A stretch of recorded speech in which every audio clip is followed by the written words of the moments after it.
we've got Daniel 1 and 2 and Revelation 16. Is that right? That is right. So we're going to go to the book of Daniel. Because we've been talking in a lot of the prophets about the exile that was coming, and then how it eventually in 2 Kings there on Friday talks about Babylon taking over and sieging Jerusalem and then taking the people to exile and all that. And so Daniel is one of those ones that was taken and is now in Babylon, and he's going to live in Babylon. But he's going to do what Jeremiah talked about. He's going to make it a place where it can be as good as it can be, right? He's going to bless the people. He's going to do what's required. He's going to study hard and yet not compromise.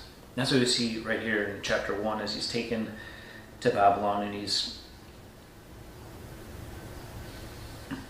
given all kinds of learning and all these things. But notice verse 8.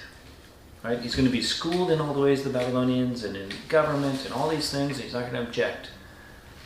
But, verse 8, Daniel resolved that he would not defile himself with the king's food or with the wine that he drank. Therefore he asked the chief of the eunuchs to allow him not to defile himself. And God gave him, Daniel, favor and compassion in the sight of the chief of the eunuchs.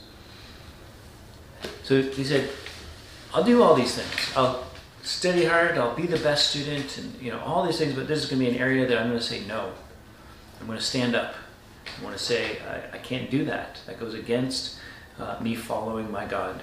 And he drew a line in the sand, if you will.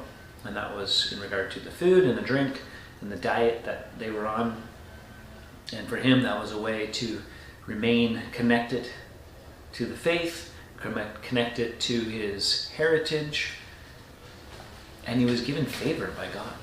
It says there, verse 9, God gave Daniel favor and compassion in the sight of the chief of the eunuchs. Right? It was God who gave that favor. Yeah, the officials allowed it, but it was God who put that there and allowed favor and grace to be given because Daniel stood. And so go down to verse 17.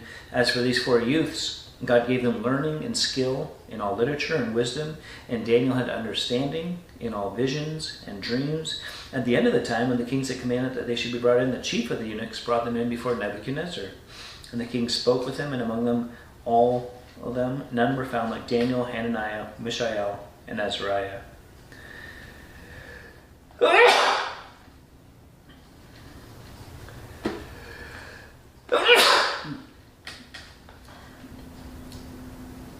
And he was found to have favor, and along with his friends. He remained true to God, and God blessed him, and God's going to use him. We bring that into our context today, and the way things are going, and the opportunities to make a stand. We have to know from the Lord where and what, and how that would look. And when we do, be assured that God has got your back. Be assured that he will work in and through you for his good, our good, and for his glory. That doesn't mean it's always going to turn out easy, right? Daniel's going to go through some stuff. Shadrach, Meshach, and Abednego, his 3 friends and their Babylonian names, they're going to go through some stuff. But they are resolved and purposed. And so, what is your purpose? What are you resolved to do and to not do as unto the Lord?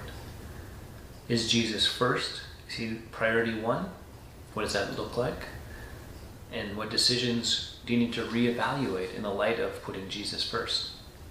Till next time, keep growing little by little.